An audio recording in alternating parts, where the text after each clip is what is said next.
মাঠের বাইরে কত কথা, কত উত্তেজনা, ৬,০০০ কোটি টাকার লাভ লোকসানের হিসেব নিকেশ। তবে মাঠে যেন ভারত পাকিস্তান লড়াইয়ে উত্তেজনার ছিটে ফোটাও নেই। আরও একবার এক পেশে লড়াই দেখা গেল দুই প্রতিবেশী দেশের ক্রিকেটে যারা চির প্রতিদ্বন্দ্বী। তবে ভারত যেন পাকিস্তানকে আর চির প্রতিদ্বন্দ্বী হিসেবেই দেখে না। দাপুটে জয়ের পর সংবাদ সম্মেলনে ভারতীয় তারকা অক্ষর প্যাটেল জানালেন, আর 10টা সাধারণ দলের মতোই দেখেছেন পাকিস্তানকে। ম্যাচটাকেও দেখেছেন অন্য সাধারণ 10টা ম্যাচের মতো। তিনি বলেন, আমরা তাদেরকে দল হিসেবেই দেখি, রাইভারলি বা এসব নিয়ে আমি ভাবি না।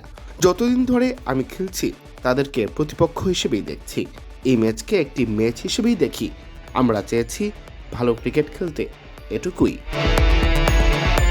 বয়কট ইস্যু থেকে শুরু করে নানা কারণে এবার ম্যাচটি মাঠে গড়ানোর আগে মাঠের বাইরে ছিল উত্তেজনা। কেউ কেউ দেখছিলেন লড়াইটা ভারতের ব্যাটিং বনাম পাকিস্তানের বোলিং। যদিও শেষ পর্যন্ত মাঠে লড়াইটা হয়েছে মেরে। অক্ষর জানালেন, আসলে অধিনায়কের বার্তা ছিল নিজেদের শক্তির জায়গায় ভরসা রাখা। মাঠে আমরা সেই কাজটাই করেছি। বাইরে হয়তো আলাপ হয়েছে ভারতের ব্যাটিং বনাম পাকিস্তানের বোলিং, তবে আমরা সেরকম কিছু চিন্তা করিনি। আমরা নিজেদের নিয়েই ভেবেছি। তাই পাকিস্তানকে নিয়ে না ভেবে ভারত শুধু নিজেদের নিয়েই ভেবেছে, জানালেন ভারতের সহ অধিনায়ক। যদি আগে বোলিং করি বা পরে বোলিং করি তাহলে কিভাবে কি করতে হবে এসব নিয়েই ভেবেছি। আমরা নিজেদের খেলা নিয়েই ভেবেছি। এক ম্যাচ ধরে ধরে ভাবছি। আজকে পাকিস্তান ম্যাচ ছিল, সেই ম্যাচ নিয়েই চিন্তা ছিল।